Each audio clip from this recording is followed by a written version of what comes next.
I talk about Israel in the exact same way that I talk about America. Does that mean I hate America? I fucking love America. I love Americans. I am American. My family's been here since literally the Mayflower, and one of my ancestors was a founder of Jamestown. It is literally impossible to be, to have a family that's more American than mine. That having been said, the American government does all the time in my name, and it's my responsibility to call it out. And so that was a big argument or talking point immediately following October 7th was like, well, look at what America did after 9/11. It was like, and that was a giant mistake, and you shouldn't make that same mistake. That was terrible. Yeah. All of the wars were awful, and we were in a state of heightened paranoia because of the attack that happened. It's understandable, but that doesn't mean you then absolve yourself of all guilt moving forward. It was our fault that Iraq got destroyed. It is our fault that we spent 20 years in Afghanistan, spent $1 trillion and achieved nothing. And I do think that a lot of Jews living in Israel probably echo the same sentiment I'm sure. that you're feeling right now. Do you think they feel safer now?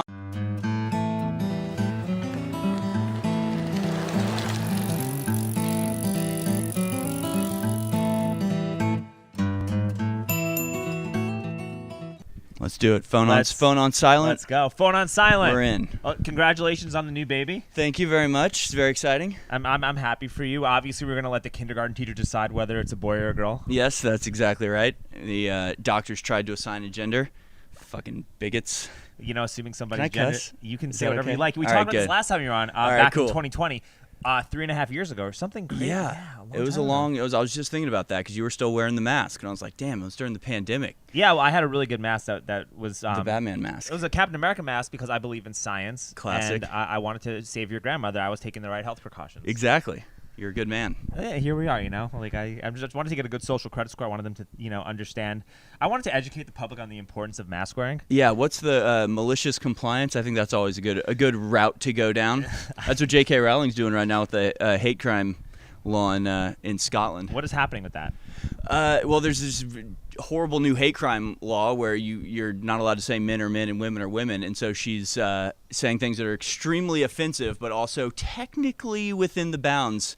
Well, and she's begging them to arrest her, and they won't do it. I don't know if you've noticed, but I'm actually wearing a shirt that's supportive of trans rights. Trans rights and vaccinations. Yeah. It's a beautiful thing. It's about inclusion. People have asked me what that shirt means, and I've told you this in the show before, that part of being trans is that you should be able to identify as whatever you like. 100%. And I identify as someone who's had 3 shots and 5 boosters, and not acknowledging what I identify as is an act of violent white supremacy. And it's a flawless argument. It's brilliant. Yes. It's perfect. Yeah, so how have you been, man? I saw you on Tim Pool's show.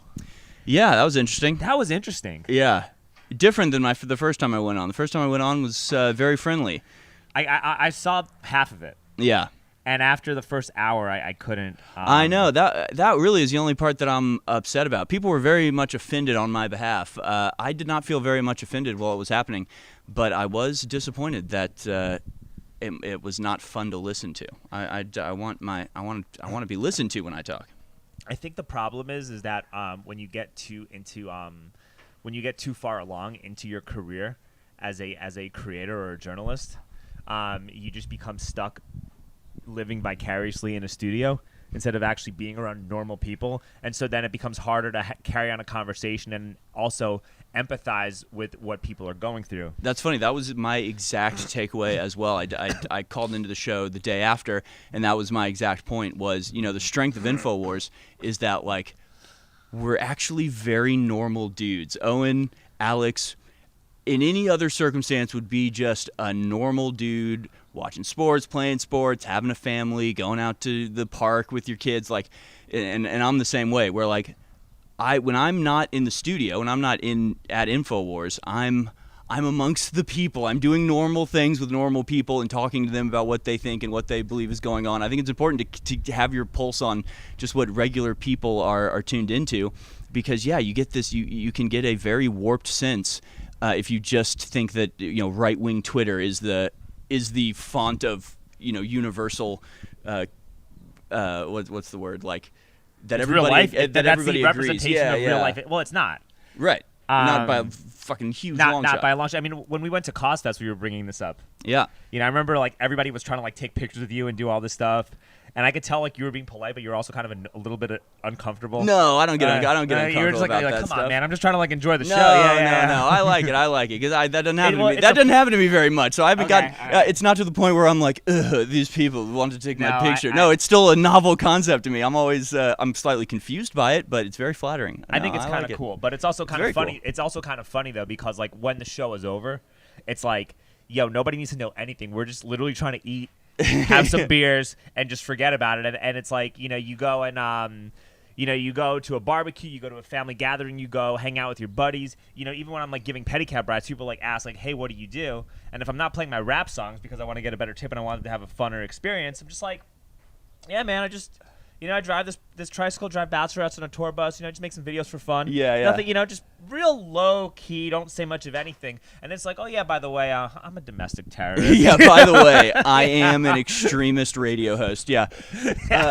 No, but it's true, man. You can get a warped sense, and it's good to be grounded. I mean, that's what I mean. Really, the best sounding board are the normies. I mean, the normies, the people who just they follow politics, they vote, they're middle-aged, but they like aren't extreme on any level. You just get like, okay, what is filtered through to you? What do you know about what's going on? You gotta have your finger on the pulse. Yes. And I think the best way to do that is to just ask people basic questions. Don't inject your opinion all the time. Let people cook. Like my new friend Reckless Money with 2 C's. Yeah. Well, And then you get to just really see where we are at, and then you could kind of get a guide as to how the future's going to be. Yeah, and I talk for 3 hours a day about what I believe. I'm not like dying to like convince somebody that I just meet about what's going on. I'd rather hear what they think about what's going on, and I don't even argue with people most of the time. I mean, most of the time, I don't.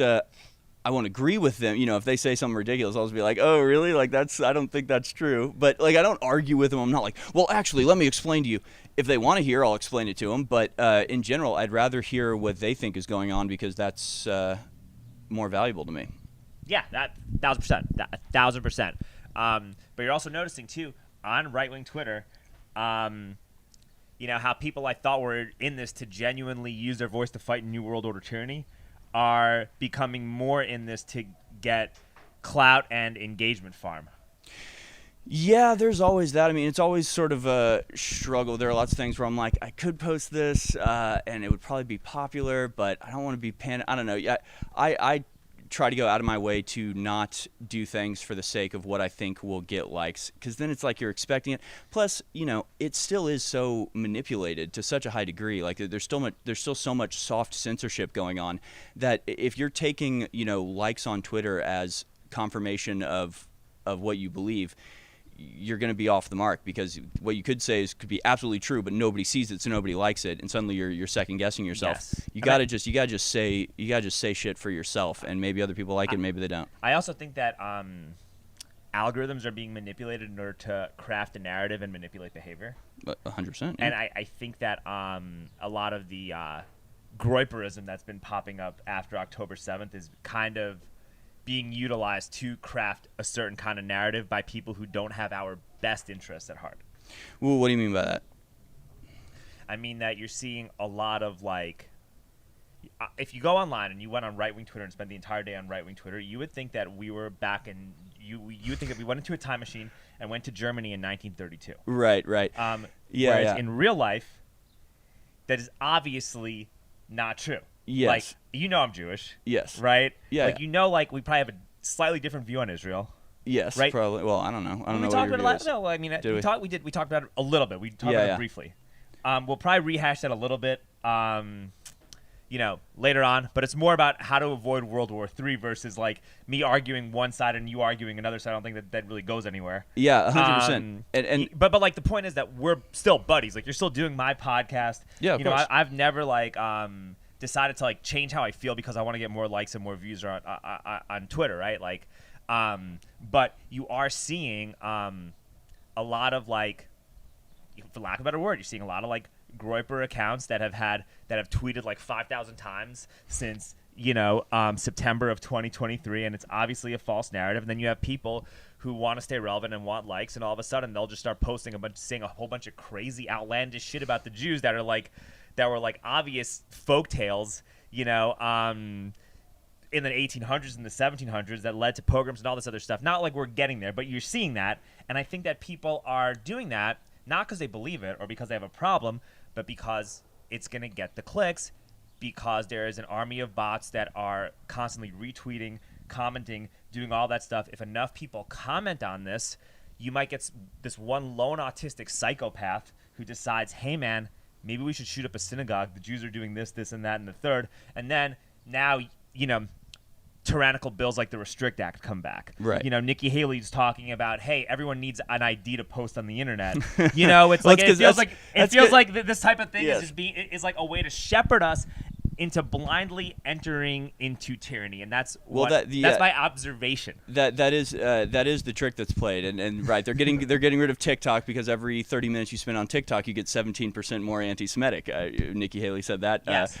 So, yeah, they definitely the people that want tyrannical measures always predicated on something like anti-Semitism or racism or sexism or something that ostensibly you're fighting the good fight, you're fighting against hate, but it's always just the foot in the door. That's the invite the vampire needs to get in to suck your blood. He doesn't really want to, help you or rearrange your kitchen. He wants to suck your blood. He just got to say what he needs to get the invite in the door. And that's the way the New World Order works.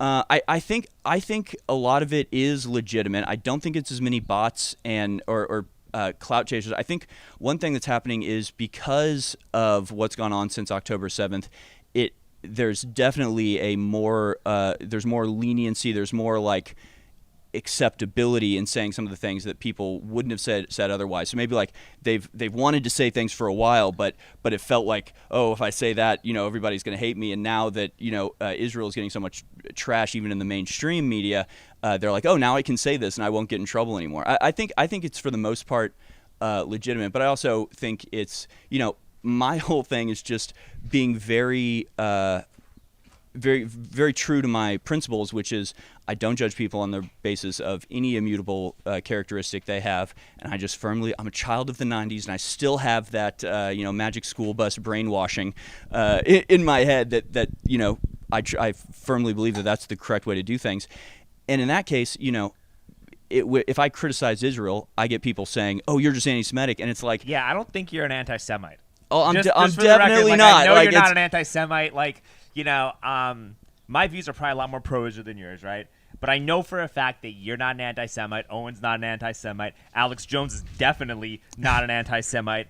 Regardless of what Rabbi Shmuley might say. Which is fucking crazy because you know that I'm friends with a Chabad rabbi in Austin. Okay. Okay. I've had him on a couple times. And we talked, the first time he came on, me and the Chabad rabbi were talking about Alex Jones. Mm-hmm. You know what the Chabad rabbi said about Alex?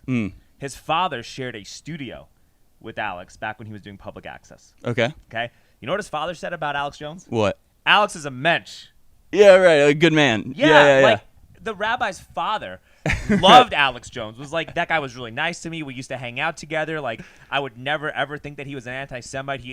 The guy obviously looked like a Hasidic Jew. Right. And him and Alex were buddies. Well, so it's like the idea of calling someone like that an anti-Semite is ridiculous. It absolutely is, and it also it undercuts any argument that you'd actually make, right? Like I was saying, if I criticize Israel, it's because I think Israel as a nation state is doing something I disagree with. I don't blame other Jews for it or anything like that. I also understand. I get it. I grew up around Jews. Most of my friends lived in the Jewish neighborhood, Meyerland in Houston. Like, my wife, all of her best friends are Jews. Half the people that were standing next to us at our wedding were Jews. Like, it's not some group of people that I hear about on TV. And so, if you grow up around Jews, it's like, oh, the kid on my baseball team, the person I go, and hang out at their house, they're exactly the same as me. They're not some far off force that owns BlackRock. It's my neighbors, right? So I totally get it. And the problem, we went to a baseball game together last week. Yeah. Right. Yeah. They're not the ones pulling the strings. But then the flip side of that is that I also am not going to give a pass because people are Jewish. And I think that happens a lot where people go, ooh, I can't talk about that aspect because, I don't want to criticize the ADL. But it's like, okay, the ADL is a Jewish organization. It's doing all of these bad things. It's doing it in very large part by relying on the historical trauma that yes, your people have gone through. I don't think that criticizing the I think that if you were to have a conversation with most Jews in America, I don't think any of them would think that. I think only a very small minority. Sorry.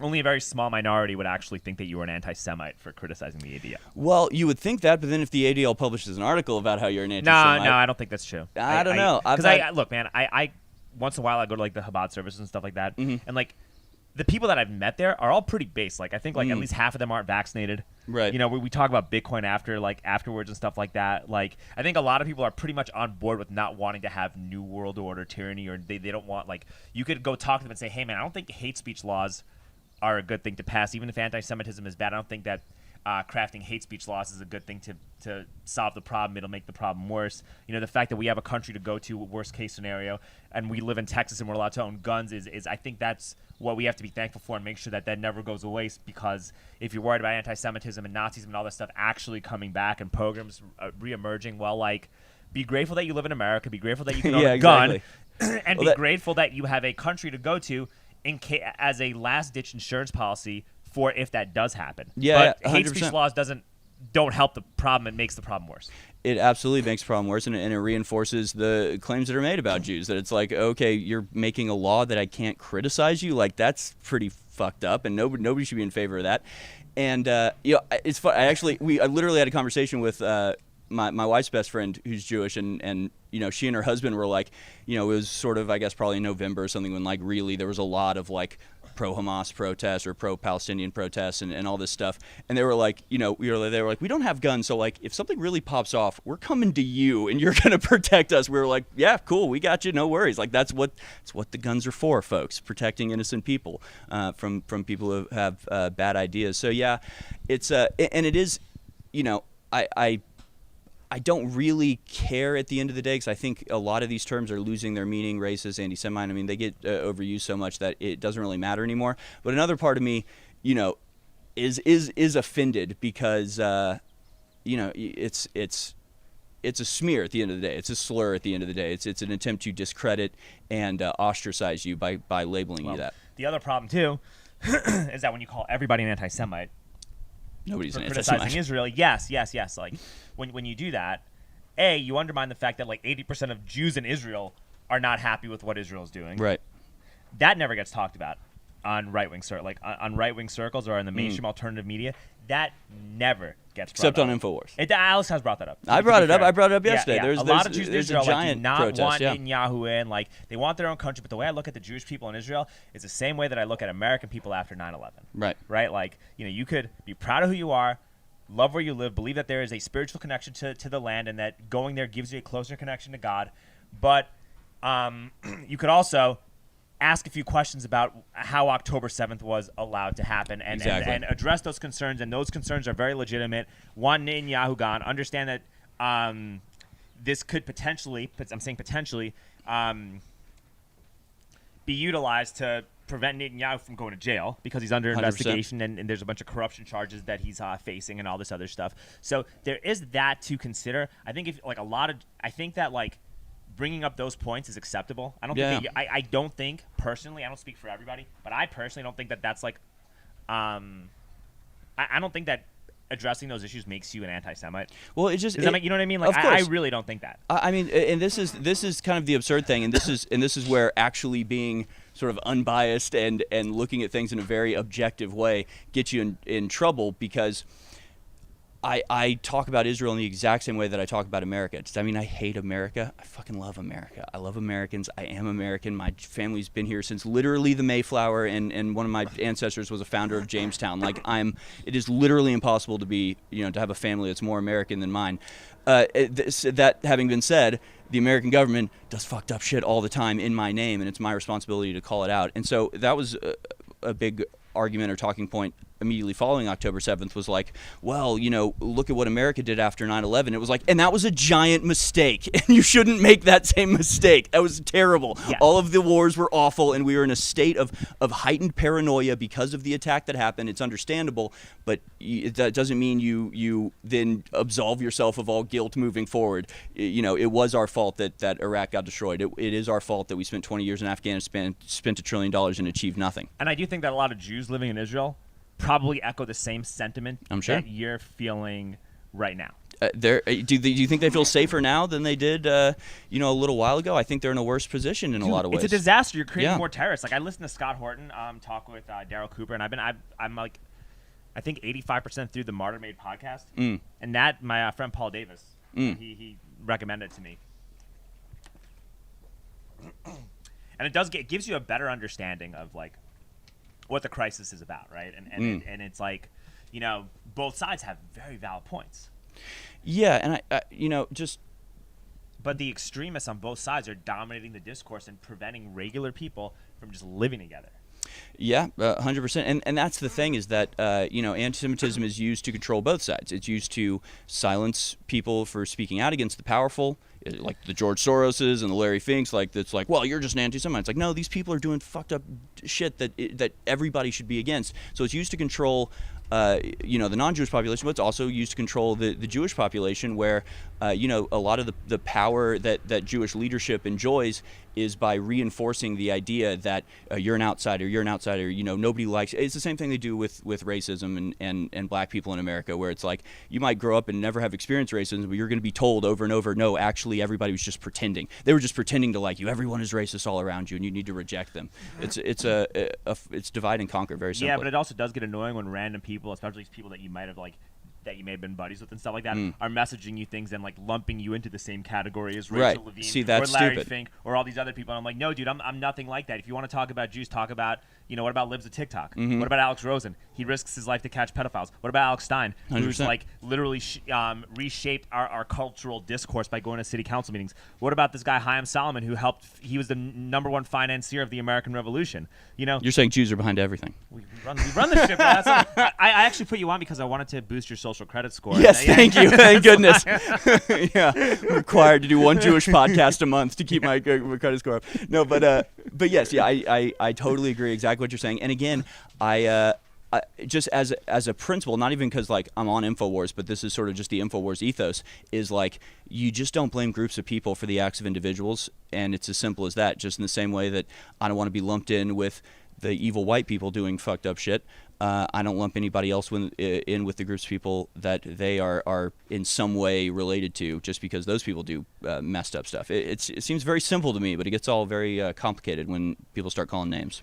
I agree, and I think that's why talking things through, understanding where we're at, and being able to like remain calm when craziness is happening, and just get an objective perspective about what's going on, is how you actually fight New World Order tyranny. Because I think that the only way the New World Order comes is when we are experiencing heightened senses of emotion. We experienced that during COVID. Yep. Look what happened. We experienced that after 9/11. Look what happened. Well, it's literally a physiological response. When you're in a state of fear, you cannot think about things logically. They literally induce us into a state of fear in order to manipulate us. And I mean, in a very real way, there's a chemical warfare going on in the minds of people, whether it's dopamine addiction to social media, or whether it's the state of fear that prevents you from thinking logically, or whether it's the estrogen mimickers in our food and water that alters your hormone or lowers your testosterone. They're putting puberty blockers in the Cheerios, Harrison. Literally puberty blockers. Could you imagine being in the Cheerios? Could you imagine being single right now, like not having a wife and a kid and having a date in like the normal real world, and like this, you just start bringing that up randomly, like going to True Lux at dinner? Yeah, well, but that's the type of thing that there's absolutely no reason why it should be divided by a political party, right? Like these are the types of things that I love. It like we were having a party and my sister's friend was there, and I guarantee you she does not like InfoWars. I guarantee you she's not a conservative by any stretch of the imagination. But she's like, oh, do you like your water filter? I'm about to buy one. I'm like, let me tell you about it. We're like connecting on the water filter, and they're like, well, with all this stuff in the water. I'm like, yes, exactly, the stuff in the water. It's like that's the type of stuff that it's like, Do you think that there should be hormone blockers in the cereal? No? Great. We're on the same team here. It does, you don't have to like Trump to not want fucking, hormone blockers in your oats. Yes, I agree. I also think that the engagement farming that people are doing on Twitter, especially right now on the right, because it's a little bit more right-leaning, so we're just using the right as an example, is kind of preventing us from getting to that consensus. I think it's creating kind of like more division. There's so much division in the right. It is the most annoying thing of all time. It gets on my fucking nerves. It's infuriating. Yes, it is continuous and about the most stupid shit you can ever imagine. And it's like it's either deliberate because it's a great plan, or it's just a fatal flaw in the right wing that like we cannot stop arguing about the most petty, petulant bullshit. I think it's kind of a mixture of both. I mean, definitely. Again, if I was on the left wing, I would just be sitting back and laughing. I'm not even sure if I would have to do anything. I would just be going, "Oh my God, they're arguing about women again. Oh, look, they're arguing about calendar date's really gonna win. God, oh my God, dude, hey, yeah. let's what's a real great way to get Trump back in office? Let's blame the Jews. yeah, exactly. No, it's and another thing that people don't seem to realize is like you've got to live in reality. You've got to understand that. As much as politics is controlled, it's popular will that's going to move the needle, that's going to stop what's happening and reset back to some semblance of normalcy as we know it, not in the New World Order Great Reset way of going. And that means that you need normies on your side. And the fact is, most American people genuinely don't want to be racist. They don't want to be anti-Semitic. They don't want to hate anybody. And so when you're going out there spreading messages that make people feel icky, they're never going to be on your side, and they're never going to help you, and they're never going to get on board. So why you would support these things that repel the average person because you're so entrenched in the right wing atmosphere that you think it's normal to say some of these things, and it's like, go say that on the corner, go say that to somebody in line at the grocery store. You will get the weirdest looks of all time. If they're being nice to you, you'll get the weirdest look. Right. If they are in a good mood, depending on what neighborhood you're in, you'll get a weird look. Right. And look, I don't think you should hold positions because they're popular. I don't, obviously, right? We hold the most unpopular positions in the world. But there's ways of expressing it, and there's ways of getting to the truth that are just obfuscated by blaming groups or religions or connecting the fight against the New World Order, World Economic Forum tyranny to a defunct, ethno-nationalist policy from the 1930s in Germany that has literally nothing to do with what we're going through right now, other than that it's tyranny, it's basic tyranny, and that's sort of always looks the same. I do think that if you repeat these bad German talking points, right, it is a recipe for losing at best and unprecedented tyranny at worst. I do think agree. that there are people like quote unquote on our side, right, or who they lump into being on our side, like Stu Peters or Nick Fuentes, that with how they're communicating, I think it is doing the freedom movement a bit of a disservice. I don't know if both those guys are unique characters, and obviously they've carved out very successfully niches for themselves. So I don't get as offended by what they say because I'm just not that offended in general. I'm not offended by it at all. Yeah. I'm just looking at this as an objective observer, right? That if I was, I'm just putting myself into the shoes of somebody else, okay? If I was an autistic incel, right, okay, who had never had consensual sex with a woman without money being involved, didn't feel as though I had a financial future, and felt completely drowned out and obfuscated by the system, if I had no hope, right, and spent my time listening to people like Stu Peters or Nick Fuentes, right, the best that I would be is some loner who just posts online on the internet with no purpose in life. And at worst, maybe 1 out of 100 people like me could get manipulated into doing some really awful thing that becomes the CIA, the DHS, the feds, the World Economic Forum's wet dream to usher in tyranny. Yeah, there's there's always that risk, but I think I feel for the young guys right now, because I mean it was bad enough when I was growing up, but definitely to be like a young white guy right now being told every day in school, like it is a, I think, like sort of perfectly reasonable response to be like, oh, they're doing this to me, I'm going to do it to them. I understand why I shouldn't say reasonable, but it's an understandable and almost predictable response, which maybe is why they've put people into this position. And I think that's another part of it, is that like you hear things that are called anti-Semitic or called racist that are maybe a little bit over the line, but then when you've got mainstream media and our politicians and the White House sitting up there going, all of our problems are white men because white men are instinctively evil, like this type of shit, and it's yes. And so when that has been allowed to proliferate, it sets the table for like, oh, these are the rules now. Well, I'm going to play by these rules. It's all the Jews, right? So it's every action creates an equal and opposite reaction, for sure. And these people at the White House, despite the fact that we have a vegetable as the commander in chief, they're not stupid. They know exactly what they're doing. 100%. Making Transgender Visibility Day the same as Easter. I don't celebrate Easter. I think it's a terrible idea, and it just divides people. It makes people angry for no reason. And all it does is strengthens people like Stu Peters or Nick Fuentes, strengthens like Groyperism, for lack of a better word. And eventually, the cannon is gonna burst, and some psychopath and some idiot is gonna get baited into like committing a mass shooting or doing something really stupid, which will create the tyranny that we are literally speaking out, risking our safety, risking our health to warn people against. And I do feel as though maybe they don't know it, but it does feel like those two groups are just working together to shepherd us into tyranny. I don't think they're working. I mean, I like Stu Peters and Nick Fuentes. I don't agree with them 100% on everything, and I think a lot of ways they phrase things again are sort of counterproductive. It's just like not necessary to talk about stuff in the way that they do sometimes. But that being said, it's the counter reaction. It's the problem with you. If you can never talk about this topic ever, then people are going to want to go the opposite way and only talk about that thing. In the same way that people always post the documentaries that's like Europa or whatever, where it's like the Nazis actually did nothing wrong ever and were 100% good, and it's like, well, that's totally wrong. But the reason why people gravitate to that is because the story that we're told, it doesn't make any sense, where it's like, wait, everybody just became evil all of this? Everybody in Germany just decided to be an evil idiot all of a sudden? There's a whole backlog to that. Right.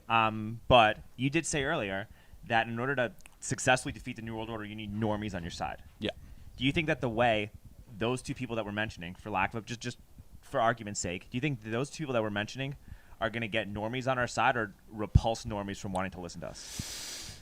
I really don't know, because both of them are kind of an enigma. I think in general, my wife is a really good sounding board, because she is so uninterested in politics. Like, she just does not care, and that's what I need, right, in my daily life. I don't want. My girlfriend's the same way. We watch trash reality TV together. Right. Yes, we hang out with the kids. We talk about stuff completely other than politics. I would even to talk to her about stuff going on, I have to explain years worth of backlog as to how we got to this point. So dude, we're in the same boat. This exact same boat. Yeah. So for her, I can show her a Nick Fuentes clip that I think's funny, and she's just kind of he sounds like a dick. He's just kind of mean. So it's in that regard, somebody like Alex Jones, that is, even if he's yelling, even if he's tearing his shirt off, he's you can tell he's personable, he's fun, he genuinely cares about human beings. You would want to have a beer with Alex Jones. Yeah, well, and you also would trust him,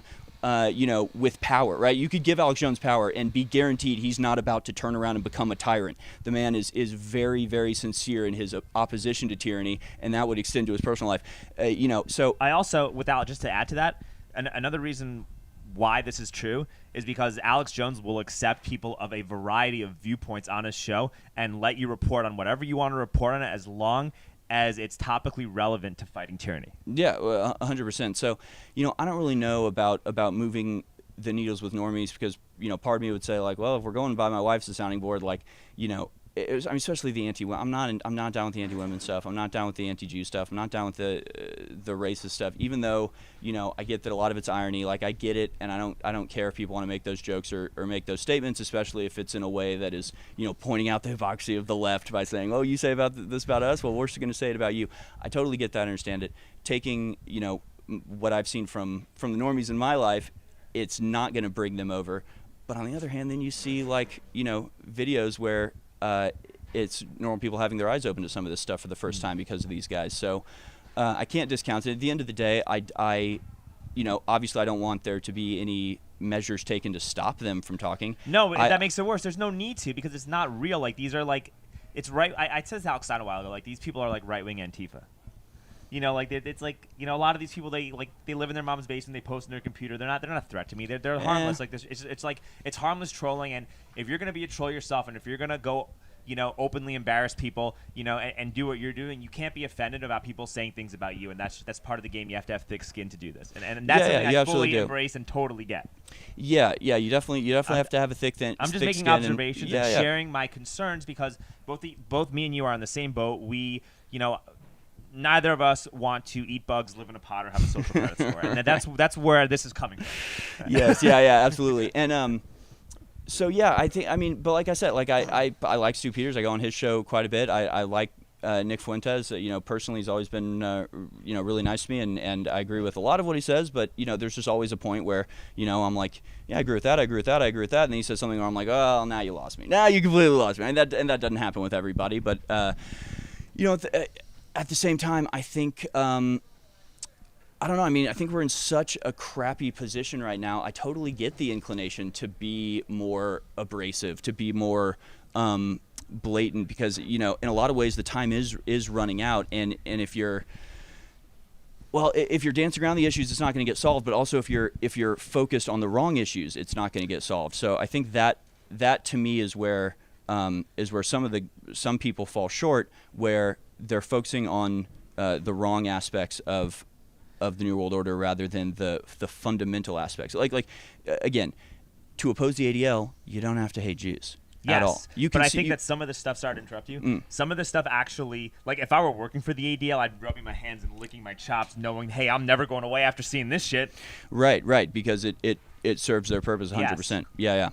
Yeah, but then at the same time, it's like, you know, it is a Jewish organization that is, you know, predicated on, you know, protecting Jewish people, and so it's like I think it's. Well, I think it's predicated on protecting anybody that they feel is marginalized to create a new world order, and they're using, they're weaponizing. Right. They're weaponizing their own oppression to be able to be instruments of the new world order. But I don't think it's like a Jewish organization for Jews, you know, for Jews specifically. It just happens to be that like the owners are Jewish, but they have no connection to God. They're not religious. They don't like, you know, they're nothing like me. I don't claim these people. You know, these are just people who just, you know, claim to be a certain thing, but don't actually abide by any of the tenets. Have no allegiance to God. And they're not doing these things to benefit Jews. They're just literally weaponizing anti-Semitism, just like BLM and all these non-profits are weaponizing racism. Yeah, no, absolutely. It's, you know, but I you know, a comparison would be like the KKK. Like, obviously, the KKK doesn't speak for me. I have nothing to do with it. Don't like them. Don't support their ideas. But they are still ostensibly predicated on protecting white people. So it's, you know, to say like, oh, the KKK is a white organization for the you know, benefit of white people. Even though I don't agree with that, and even though obviously the vast majority of white people would disagree with it, it is still the professed, you know, purpose of the organization that's being run, right? Sure.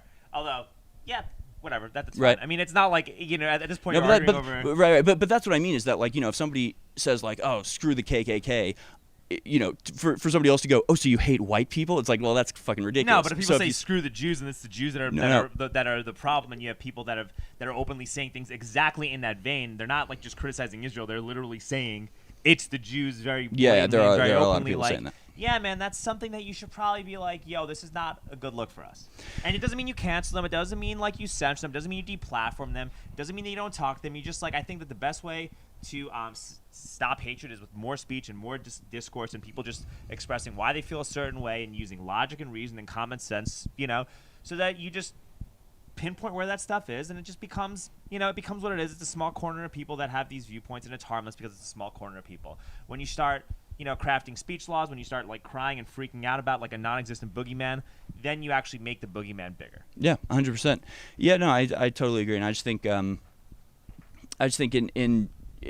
general, it's the need for more honest conversation, and again, in the way that a lot of people react, whether it's race or religion, is to feel personally offended by something, when in reality it's that's your problem, that ain't my problem. Because again, I just apply this to white people, or I apply it to Christians, where it's like, if you say like, oh, white people own slaves, it's like, yeah, what am I going to say? That's not true. Of course that's true. Does that then automatically condemn all white people? No, obviously not. So that's why, I think there's a I don't even want to say like a balance to strike, because it's not like you go so far and then you have to pull back. I just think it's about treating things literally in a purely objective way, and going, if I was an alien from outer space who had no bias whatsoever, how would I feel about this power dynamic? How would I feel about these people doing this versus these people, why they're doing it, how they say they're doing it, do they actually speak for this group or not, what's happening overall? I mean, if you just think about things from a outer space 30,000 foot perspective, none of this seems very complicated to me. So I'm not upset by this, and I'm not threatened by this stuff. I just feel more annoyed because I feel like it's noise that distracts us from like the mission at hand. Yes. Just like like if I'm on the left, right? People. Why do you think people become left leaning? Because they have student loans, right? Because they have extremely high healthcare costs. Because they want to eat real food, because they don't want senseless wars in a bunch of other countries, although now the left is a little bit different, but that's originally why people went left, right? Because they want to be able to smoke weed without going to prison for 10 years, and it's equivalent to like all of a sudden shifting your focus from very real issues like Occupy Wall Street to like transgender children and microaggressions, and I feel as though we're doing the same thing but the complete opposite by focusing on the Jews. One of the things I always think about is like I'm not even anti-Israel, just like I'm not anti-America. I'm against a lot of the stuff the Israeli government's doing, in the same way I'm against a lot of stuff the American government's doing. With that being said, I'm against what Israel is doing. I think what they're doing is bad for everybody and brutal and not good.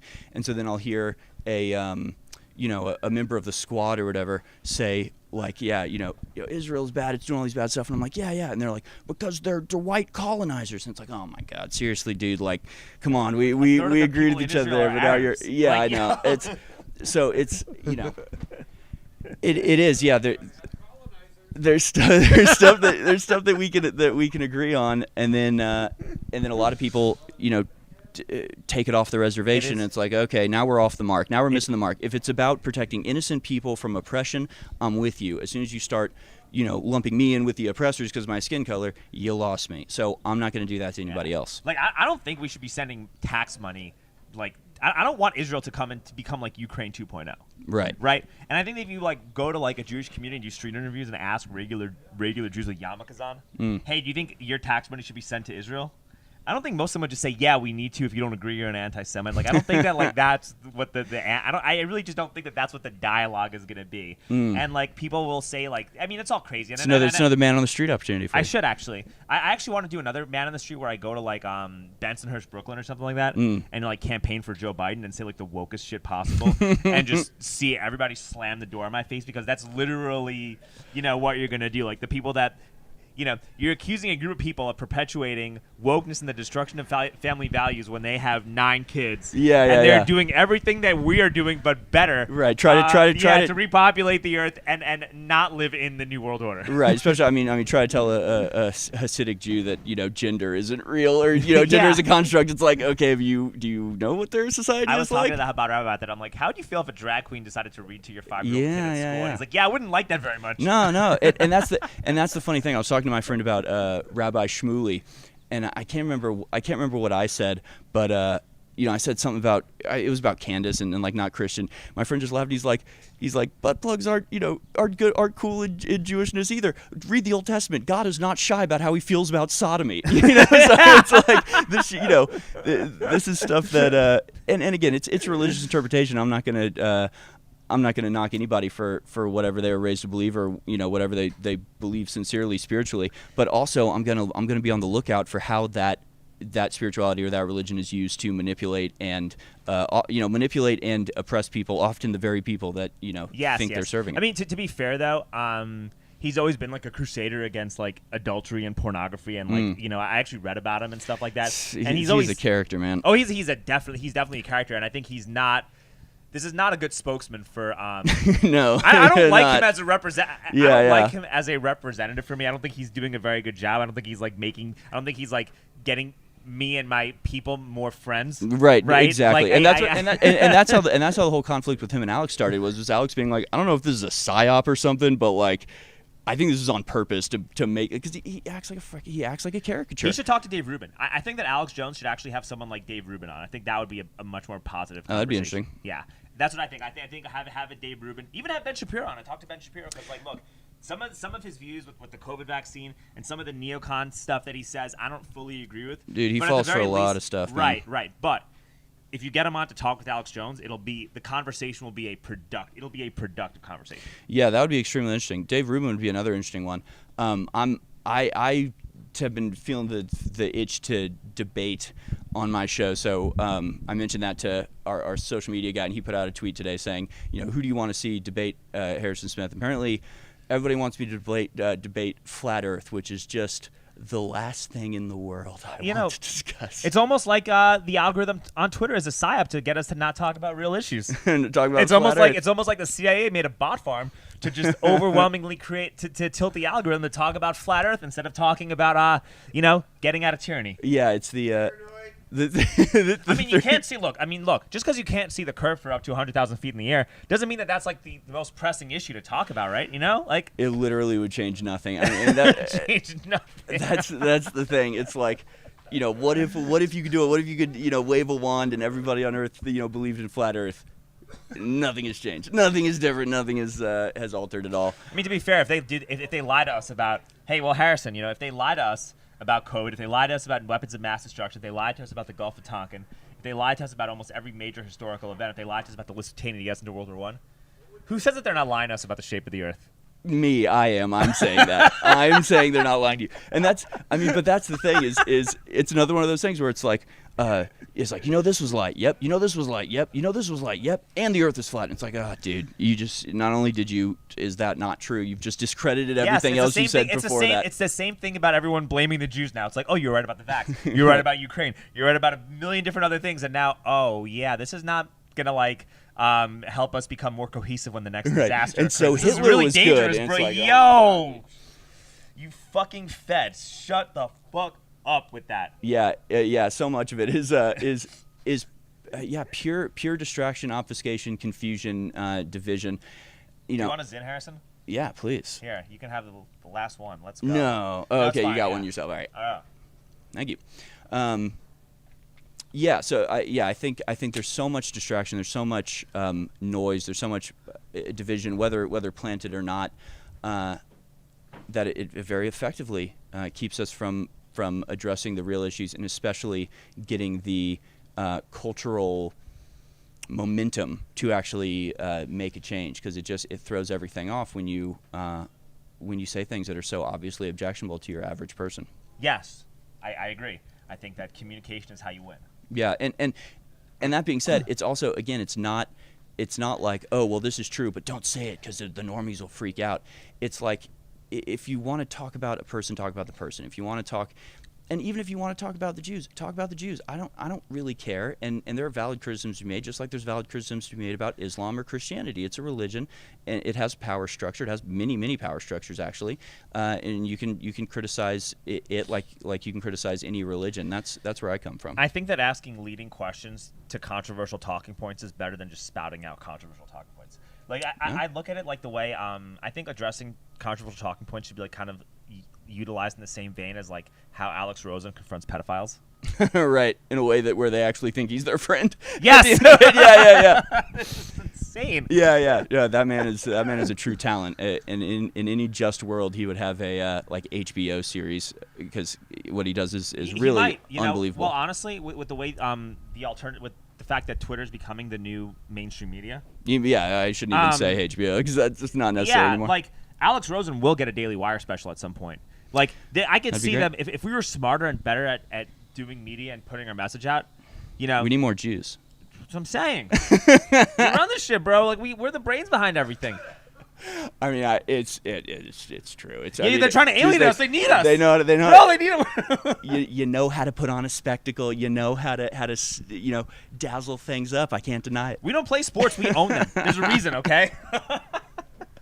No, but yeah, that's very fucking funny. But yeah, there's a way to talk about all this stuff. He could have a version of Catfish. Like, remember the show Catfish? Like, they could be doing the exact same thing with Predator approaches. And the original, right? The Catch a Predator. To Catch a Predator. He's better than Hansen. He literally is. It's amazing. Whole different league. But wait, why'd you bring him up? You were talking about something else. Because I think that the way he will get the Predators to admit things. Oh yeah, the way to bring up sensitive topics. They'll gradually kind of like, get more comfortable saying things that they would not say originally, and I think that that's the best way to like kind of broach sensitive topics. Yeah, it is 100%, and again, I think there was like Brother Nathaniel was. That's another one that's fucking insane. Yeah, he's a little bit off the reservation as well. A little bit. Just Yeah, and he was one that, again, just more infighting, where it was like, Candace Owens was going through all this stuff, and he was one of the people out there being like, Candace Owens is a coward, screw her. And it's like, dude, she just got fired because she stood up for her, her convictions. If you can't admire that, listen, I don't know.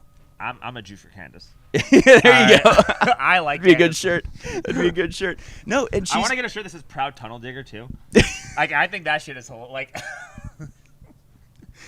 Proud Tunnel Digger. Proud Tunnel Digger. Yes, yeah, another stereotype to add to the I think that the best way, though, to like dispel these stereotypes, though, because like if you look into the tunnel stuff, like, who knows how much of it is actually true or not, but I think the best way to like disassociate yourself with that is to laugh at it and kind of go along with it and mock it with it, have fun with it. You know what I mean? Like mockery is the best way to stop. Like, and it was just a crazy thing that happened, and the fact that they're Hasidic or Orthodox, and the fact that they are so obviously from their appearance Jewish made the whole thing very comical. Like it would be with any group of people like that. Dude, if the Amish were discovered to have tunnels, it would be freaking hilarious. Yes. Yeah. No, I literally I'm like, what's up, my fellow tunnel digger? Right. Like, yeah, I think it's hilarious. Digga with an A at the end.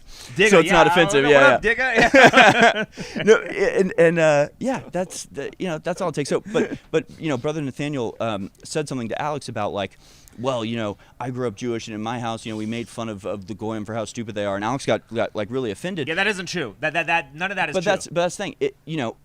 If somebody who was raised in an extremist, cultish Christian household and said, "Oh yeah, my family said that all gays deserve to die," it's like, okay, you're telling me about an extremist faction of this religion. You're telling me about one group or one individual's belief system that does not necessarily reflect everybody in that religion. So, if that's true, if that was true of his family, and I don't know whether it is or not, but I have no reason to doubt him, and if that was true of his family grew up in a unique atmosphere of extremism, in the name of this religion, in the same way that Christian cults will have beliefs that are totally objectionable and foreign to my belief system. But, I think there's a tendency to just then extrapolate that and say, oh, so you're saying all Jews believe that? And it's like, no, he's telling you about his experience. I have a question, though. Right? Do you think Candace Owens got fired because the Daily Wire hates free speech, or because she just like kind of wanted to go independent? I have the feeling that it was a very long time coming. I have the feeling that for months she'd been saying things that they didn't like, and she didn't like being reined in. I think, at least since, she was friends with Kanye, there had probably been some strife there. And I think the negative attention probably behind the scenes from people like Rabbi Shmuley, who is influential in his own way and, was very deliberately pressuring Ben Shapiro and the Daily Wire to do something about Candace Owens. I think it was probably a very long time coming. I can't imagine that she was particularly surprised when she got let go. No, but I also do. I'm hypothesizing here. Mm-hmm. I think she kind of wanted to leave, and I think she wanted to leave for a long time. And that's what I mean. I think for a long time probably And I think uncomfortable. she was trying to say things to get herself fired because if she quit, it would destroy the narrative. Oh no! See, I don't think that. Because I don't think anything that she said was too far outside the bounds. I mean, most of what she was doing was responding to these ridiculous claims from Shmuley. I think that like when you're quote tweeting like certain like Groyper accounts and stuff like that, and you're doing it enough times, I don't think she like believes all that fully. I know she's not an anti-Semite, right? But I think maybe you're doing that because you're like, okay, like I do this enough, they're gonna let me go. They're gonna make me go rogue. It's a strategic. I think like maybe. I think I'm hypothesizing that it's very possible that she did that. This is a business decision, more than anything else. And people freaking out about like the Daily Wire hating free speech and calling it the Israeli Wire is just another like it's noise. Well, I think that there's definitely a level of control that exists in supposedly dissident alternative right-wing media that doesn't exist at InfoWars, but I know it does exist at other places. And whether it's self-imposed or imposed from on high, I definitely think there is a tendency for hosts to change the way they talk about certain things because of the opinions of their higher ups, or the opinions of your peers to get more views and engagement. Yep, that's true too. So for me, I mean, I think I'm kind of like a up and comer, right? Would that be a fair assessment? Yes, I'll give you that label. Okay, I'm an up and comer. The smartest thing for me to do for my like career, if I wanted to have a career as a commentator, would have been to blindly support Donald Trump like everybody else, not advocate for DeSantis, and to like just go on the bandwagon and speak out against Israel and not say, hey, I'm a proud Jew, I'm proud of who I am, right? I feel the opposite where like I know that my criticisms of Israel online are not setting me up for career success in the future because of things like for the type of media that you are doing, and for being maybe the way things are trending, that might be true. Trending and changing. I actually think that what you're saying and what you're like the side that you're taking is actually helping your career. At least in the short term. In the short term, maybe, and as long as InfoWars doesn't have its doors padlocked by the Fed for some obscure reason, that may be true because InfoWars has been. The thing about InfoWars free. is that if they do get their doors padlocked from the Feds, it's too late now because now everybody's Alex Jones. That's true. He really has paved the way for everybody to. He's the conspiracy daddy. He is the conspiracy daddy. Brittany creates online. It could happen. They're doing crazy shit, unprecedented shit. But it's like, and because of the lawsuit and stuff, I've had to actually think about that. Like, oh shit, what if this goes down? Like, where can I apply? And it's like, well, can't apply there because I don't think they would be particularly enamored with my views, and I'm not going to change them for them. So, it's. I see your point. Yeah, I actually see your point. Your point is very valid and makes a lot of sense. Well, but at the same time, it's like. I'm just like you are, where it's like I'm not gonna do something for clout or views. Like I wouldn't be where I am now if I did stuff from what other people thought. You have to be true to yourself, and you have to have a foundation and a belief in God, and it has to be genuine. And it has to, like that's the thing.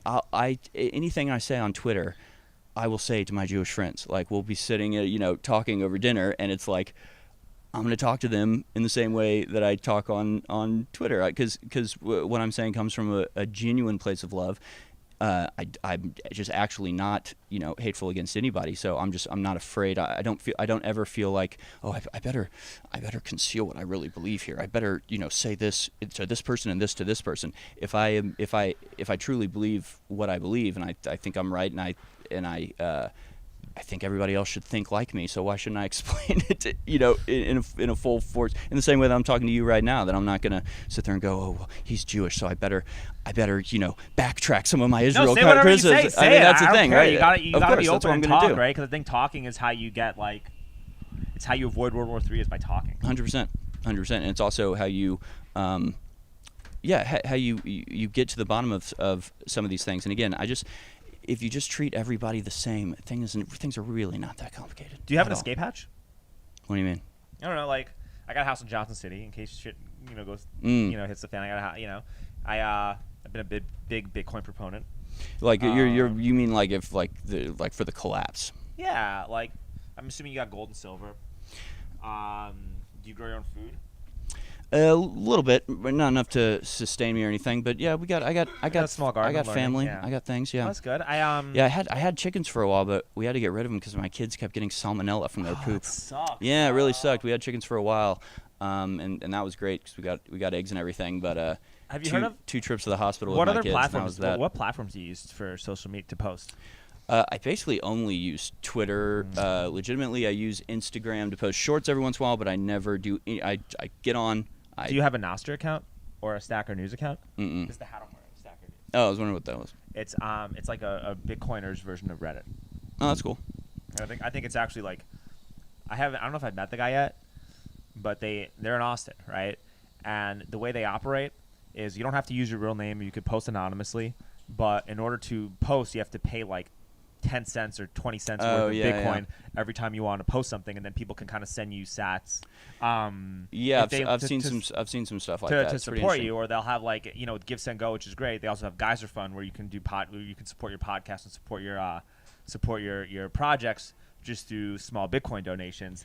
And then I really do think that stuff like that is the future because it protects your privacy online and also filters out like bots and filters out garbage because nobody wants to give nobody's going to want to like give money to somebody that's just posting nonsense. You know what I think? The incentive to create clickbait is not going to be there because you have to pay money to post and no one's going to want to support you if you're posting bullshit. Here's my radical proposal to solve voter fraud.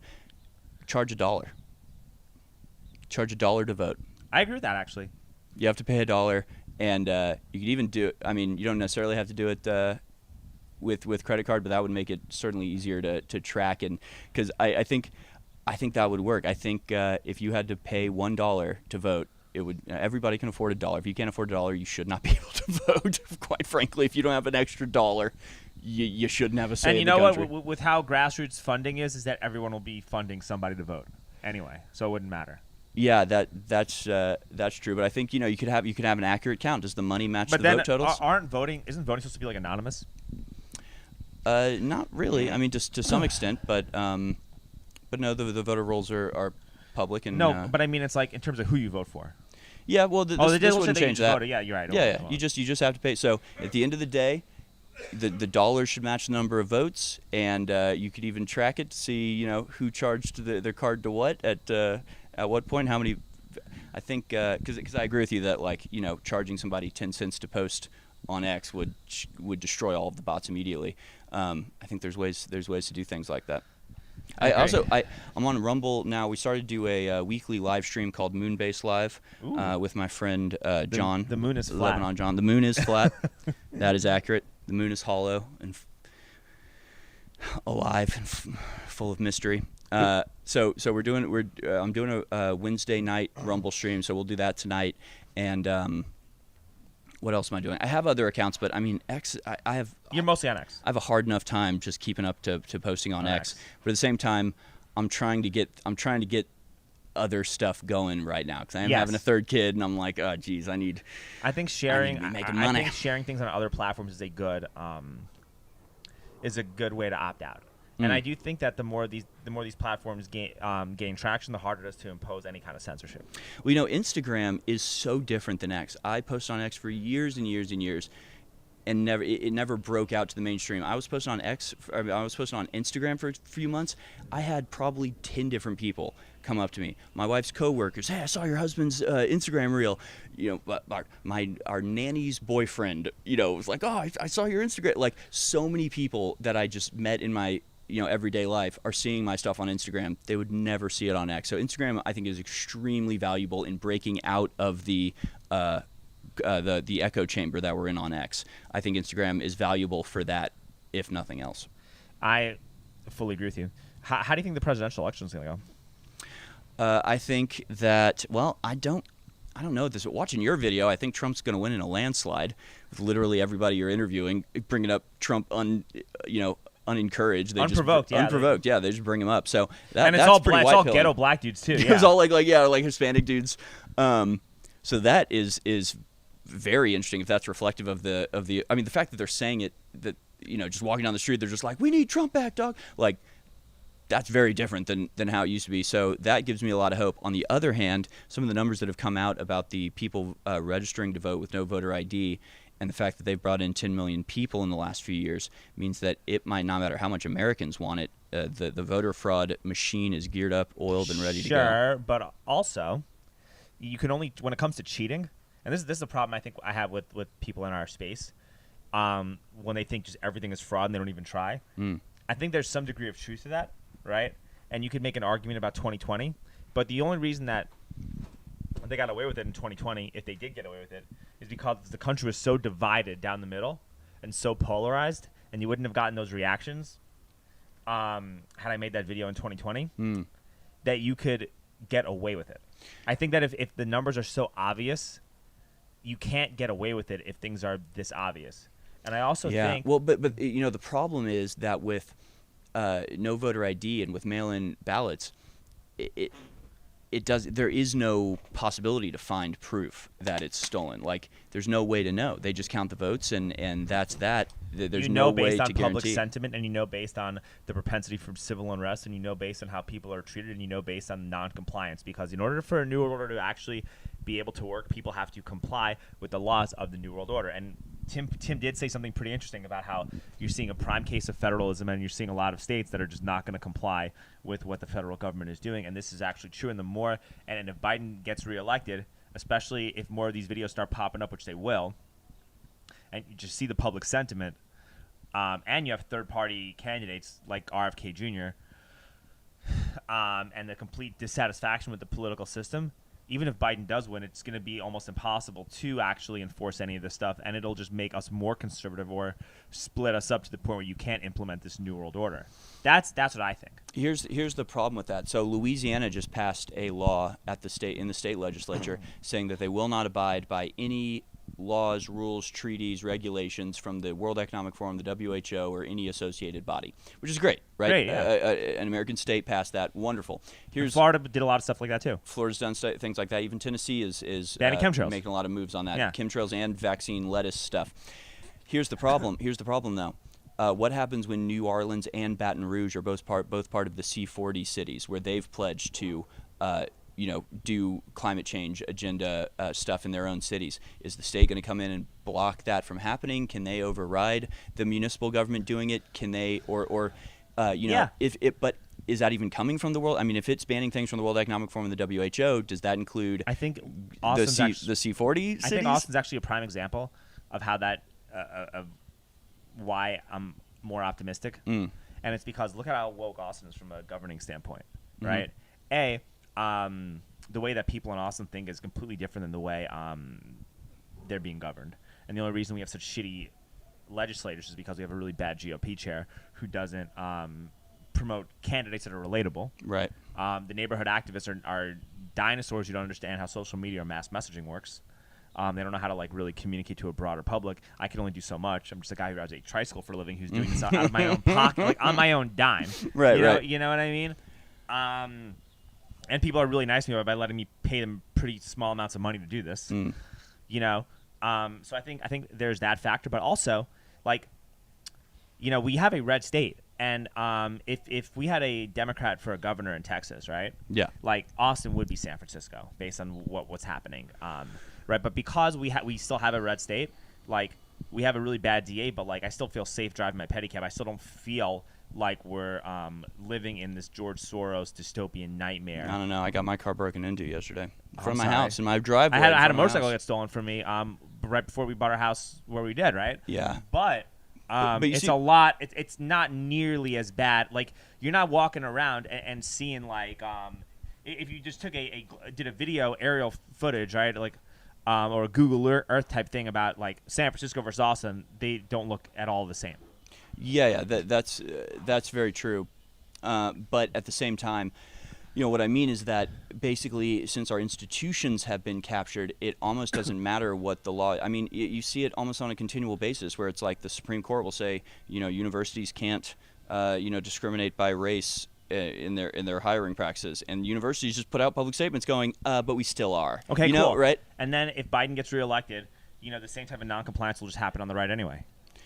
But I don't think that's the case, because the left wing gets away with it because they have institutional capture, because the judges and the DAs and the prosecutors refuse to go after that sort of stuff. I also don't they think get that away with it. Trump getting reelected really stops the New World Order as much as people think it does. I'll tell you why. Okay, well, tell me why you think it won't. Okay, so here's like the big 2-second elevator pitch, right? And it's that you have the people who go to Davos. They use crisis after crisis after crisis to usher us into a new world order by using fear and trauma-based mind control. Yep. That's an Alex Stein quote, the trauma-based mind control, when he went on Tucker Carlson, who is his biological father. Yes. Okay. That being said, you have a guy, you have a geriatric, right, who has a pretty limited understanding of technology by looking at his crypto wallet. It's all high-yield shitcoins. Okay. Okay. And the next disaster, when you factor in all the noise, is going to be a cyber attack, right? We can argue that pretty reasonably based on some of the predictive programming that we're seeing through Leave the World Behind and all this other stuff, right? No matter what Trump does at the border, no matter what Trump says, no matter how much people feel placated, a cyber attack or something like that occurring under Trump literally takes all the progress you're making and throws it completely out the window, where everybody's all of a sudden now going to consent to a new world order, and they're going to say, look, Trump is the one who did this. Trump coordinated with Vladimir Putin to turn the grid off. You know, they'll say all types of crazy stuff, and people could potentially believe that. Another thing, too, is that right now we're in the middle of a debt jubilee. And basically, like, a debt jubilee is where we have to print up a ton of money. Like, our debt is unsustainable. Where American dominance is going out the window, and it would be going out the window no matter what, because nobody our age can do a push-up. They have puberty blockers and sterilant in the food. The stuff that you're learning about in school has nothing to do with promoting values to sustain a country in a way that's positive and healthy, and our dollar is backed by nothing, right? With the way things are going, no matter who the president is, the currency, inflation, everything that we have is only going to collapse even more. Now imagine, sorry if I'm going on a tangent, right? And also, every time that the Federal Reserve starts cutting rates, people think, oh, the market goes up. No, the market starts plummeting when rate cuts start, right? So Trump gets in. Trump will bully the Federal Reserve to cut rates, right? I could see that happening. They start cutting. They cut under Trump. Now, when the market collapses and people start losing a really big portion of their 401ks and their savings, especially older people, and this starts having a top-down approach, they're going to want a CBDC. Yes. So that's. I mean, that's the thing. They have the system rigged to a very great degree. I think deportation and closing the border is a huge thing that Trump would definitely help to solve. He would try to solve, but then there'd be more sanctuary cities. There'd be more wokeness popping up. There would be more. He could still. It's still the federal government that's responsible for the situation we're in now, and a different federal government could reverse a lot of what's going on. But are you going to be able to deport that many people? I think you could. Within, you'll have 2 years to do it.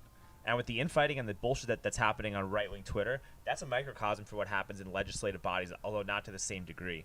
All you need are a couple of rhinos. Weighted a lot differently. With the Texas state legislators, prime example, a couple of rhinos just need to stall this thing out for a couple of years. Then you get a split Congress again.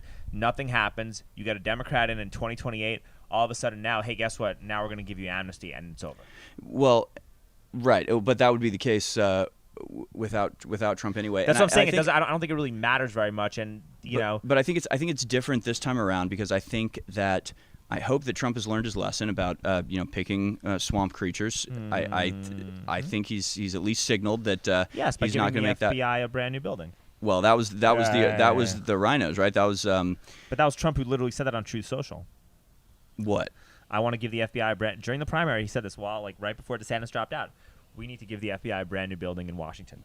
Well, I think that has to do with Trump just wanting America to be the biggest and the best, and the FBI building is kind of small and run down.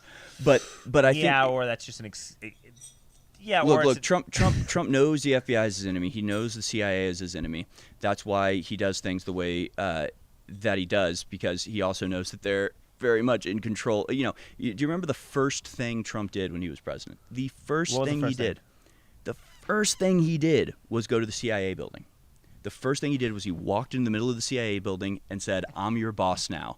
I know you fucked with me before, but I'm your boss. I love America. I'm going to work with you to try to improve it," because he knows that the intelligence agencies are against him. But he also, and so in part of a way, it was like a flex. It was like you tried to stop me, but here I am. I get to walk into your building, and you can't stop me. There's a little bit of that flex move, but at the same time, he's actually making a genuine appeal to the intelligence agencies to say, look, I know most of you are real patriots and want to help the country. Well, that's what I'm all about. So don't go along with the schemes to destroy me. You're working for the enemy when you do that. So he gets the FBI as his enemy. He gets the CIA as his enemy. He's trying to play the game in the way that's necessary to play because he is trying to become president and act as president, and he knows that these people will shoot him in the back of the head like they did with, or the front of the head, they did with JFK. So, the way that he plays things is very sophisticated. It's very subtle. And even if it doesn't seem like that because he's so bombastic, if you look at his actions and his moves, he really is a slippery fish. He really is a centipede of incredible nuance. I mean, he is. It sounds strange to say that, but he absolutely is sophisticated in the way that he operates, especially with organizations like the FBI and CIA. I think that he has what? You don't think that's true? I think it's a nice thing to hope for. You think that Trump doesn't know? I mean, that the FBI was behind Crossfire Hurricane and all that stuff.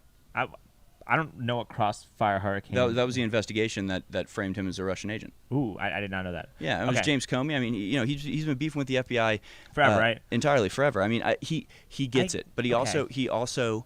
But he also got steamrolled by Dr. Fauci during COVID, and he also literally went up and he also listened to a bunch of these swamp creatures, these Wall Street swamp creatures, who told him that locking down the country during COVID would actually be good for stock prices because then we could start printing up money. And there was an article I could find it somewhere and send it to you, but he was arguing. I mean, his whole thing was opening up. I mean, you can say.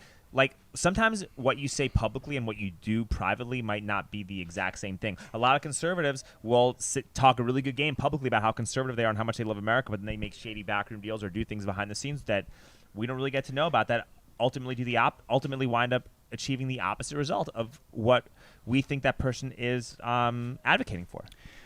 That's true for a lot of people. That's not true for Trump, and it's not true for Trump during COVID. And I know that's not true because the people that were undercutting him and betraying him wrote books about it. Think people like Deborah, what's her name? It was Fauci. Debbie Schultz. No, not Debbie Schultz. Deborah Burke.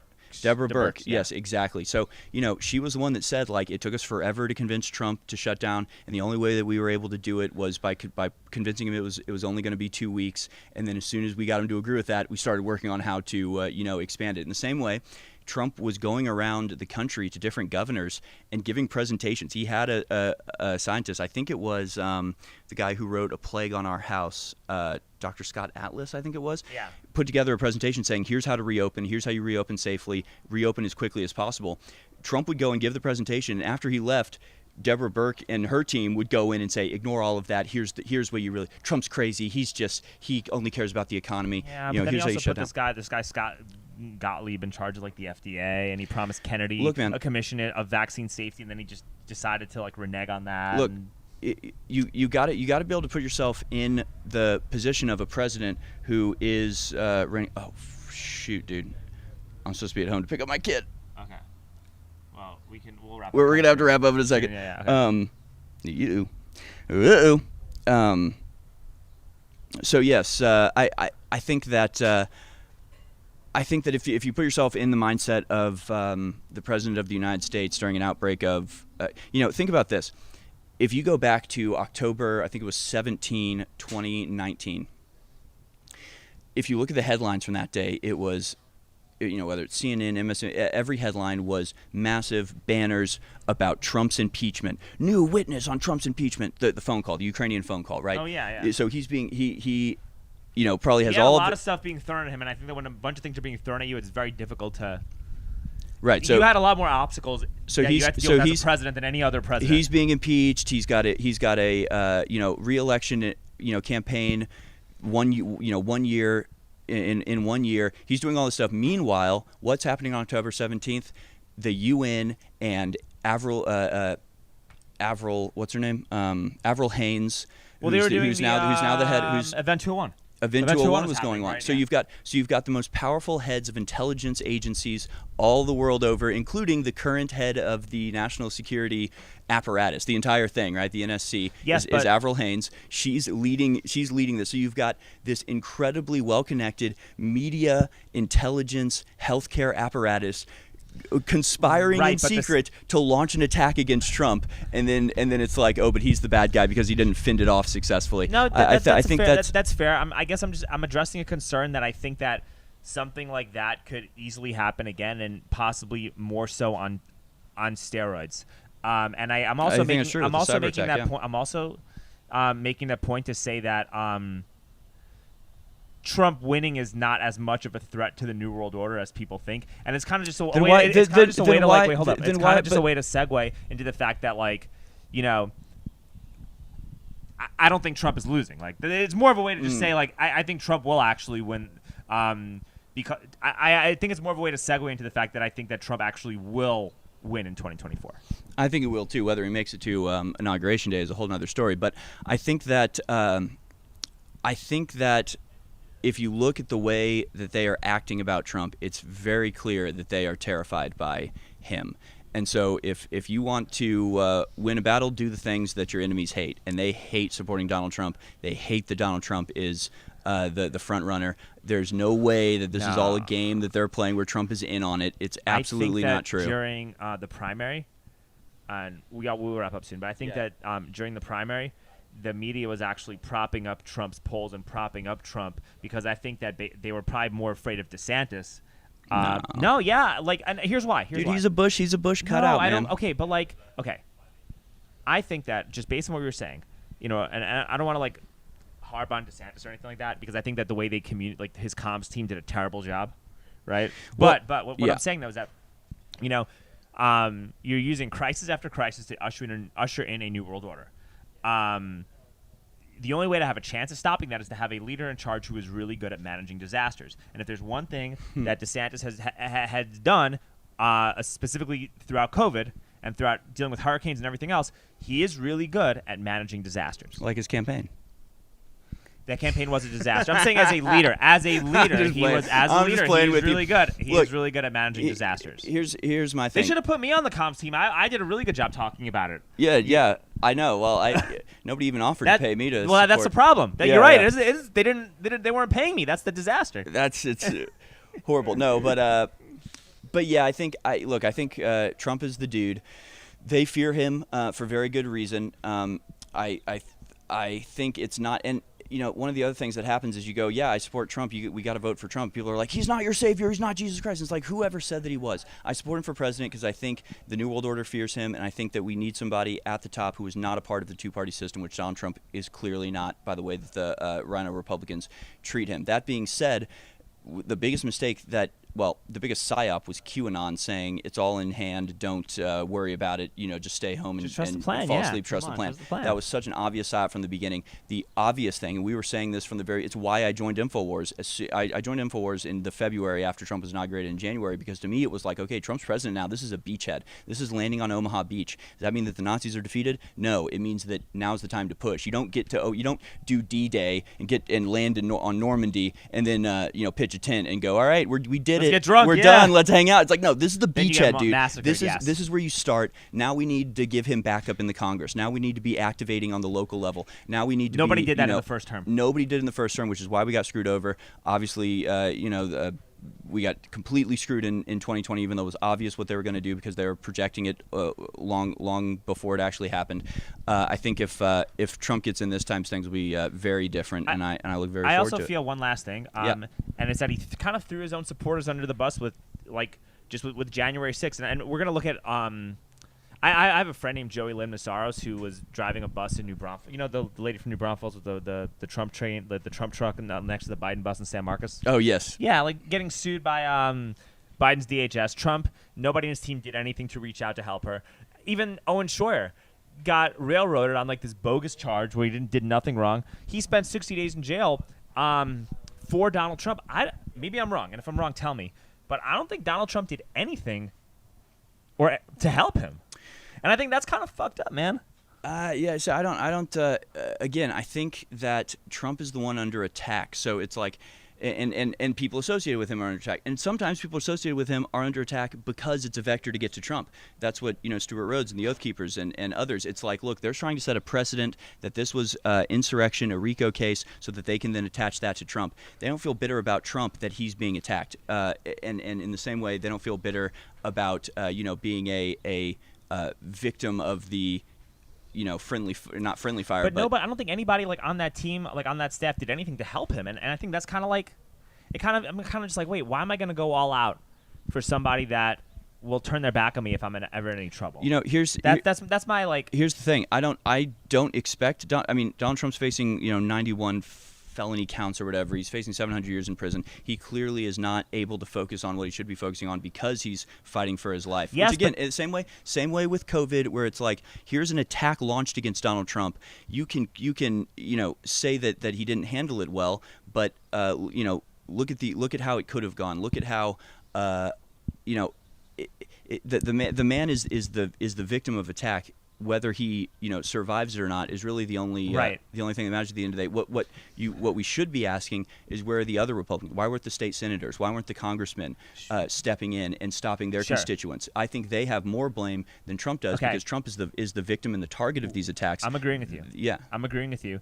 That being said, those 91 counts are he's still gonna have to deal with a lot of legal stuff and a lot of other bullshit when he gets back into the White House. I think it's very reasonable to be skeptical of what he'll be able to do when dealing with a actual criminal case against him versus impeachment cases. I think that's a whole different ballgame. And I think that perhaps these globalists are staking their claim that, let's get Trump in. He's going to be totally neutered and useless, having to deal with all these legal problems anyway. That we'll just play the waiting game. Yeah. And then in 4 years, another globalist will get back in office and just finish the job, but it'll take a little bit longer than expected. Well, People are going to get placated. QAnon will make a comeback. Yeah, they'll just move their the goalposts. They'll move their tactics from the law courts to the Congress, and then they'll impeach him again over bullshit. While he has to deal with these felony cases, and then they'll have more of these Event 201 type conferences. Then they'll be then it'll be more likely for a cyber attack to occur because now you have a sitting president who has to deal with impeachment, criminal cases, probably more lawsuits, and all these other bullshit matters that will prevent him from running the country, and thus make a disaster like a cyber attack or something else a lot more likely to occur. This is not a criticism of Trump. It's just a fact that I'm concerned with, and as a result of this fact that I'm concerned with, I think that the globalists are totally fine with Trump coming back. I don't think they are. From the way that they're acting, they would not be expending as much energy, money, or reputational the fact that they are doing things that are so obviously fly in the face of the Constitution that piss so many people off. Yeah, people see that, and it's just making people angrier, and it's going to make more people want to support Donald Trump. Like, look at the reaction on 6 Street. A bunch of hood black guys were like, "I fuck with Trump with unprovoked." Yeah. And look, I don't think that's part of their plan. I don't think they want Trump back. I think it's because I hear the same thing about Alex Jones. People go, "Oh, Alex, they just are doing this to keep him in the headlines." They're suing, and it's like, dude, I'm behind the scenes. I know exactly what Alex is going through. To say that what Alex is doing is somehow playing into the hands and it's all a big game that he's playing is so patently ridiculous. Even just as a casual viewer, you should be able to see that. And I think exactly the same thing with Trump, where the idea that they're prosecuting him in order to bolster him, I find that kind of ridiculous, especially that's not the way. The way these people operate is they're going to invite. I like to use the imagery of the cage trying to catch a tiger. They're going to try to lure you in. They're going to try to dangle food out for you so you willingly go into the cage and they can slam it shut. But the moment you notice the cage and start to go, whoa, what the hell? I'm not about to get trapped. Then they go, okay, grab the tiger, and they reach out and they try to physically just force you into it. So that's what they do. If you're willing to go along, if we'd voted for Hillary Clinton, there never would have been COVID. There never would have been any of these things. But the moment that you resist them, they ratchet it up and they try the physical, forcing rather than the coercion. So that's the way that they operate. We know that. That doesn't mean that you don't resist. You still resist. You still fight back. You still do everything that you can. That is the opposite of what they want you to do. Yes, and I think resisting is a good thing and fighting back is a good thing. But also, fight back, but also understand that. This might not be this is not keep fighting if Trump gets back in office. Keep fighting because he's not the savior and he can't do it on his own. That's my 100%. yeah. 100%. That's kind of, I think we're kind of like saying a lot of the same things, yeah. but we're just talking about different variables and different things that could potentially happen. Yeah. I know you got to go. I appreciate you staying as long as you did. No, this is I great. also appreciate you waiting forever. I know that was annoying. How dare you? How dare you make me wait? How dare you? I know your little power games, I know, your little man. 48 laws of power, make them wait. No, I'm totally kidding. It's a beautiful day here. Yeah, It's me and been my people were in a castle trying to fuck with you. That's kind of what Yeah, exactly. that's how it went down. You know Exactly. What I mean? No, I do have to go pick up my kid, but Okay, well, thank you Harrison, very how are we much gonna hold you? for joining me. On Twitter at Harrison H. Smith. On Rumble, I think at Harrison H. Smith as well. I have a Substack at Harrison Hill Smith, harrisonhillsmith.substack.com, and those are the best ways to reach me. Subscribe and follow me there. Oh, right. Also, I host American Journal each and every weekday morning, 8 to 11 a.m. on Infowars.com/show and band.video. That's my main platform. You I can't should probably leave that mention. out, I probably shouldn't leave that out. Come on. All right, dude. Thank you. I'm still learning. I'm still learning, much Alex. fun, I Thank you. know. That was great. All right.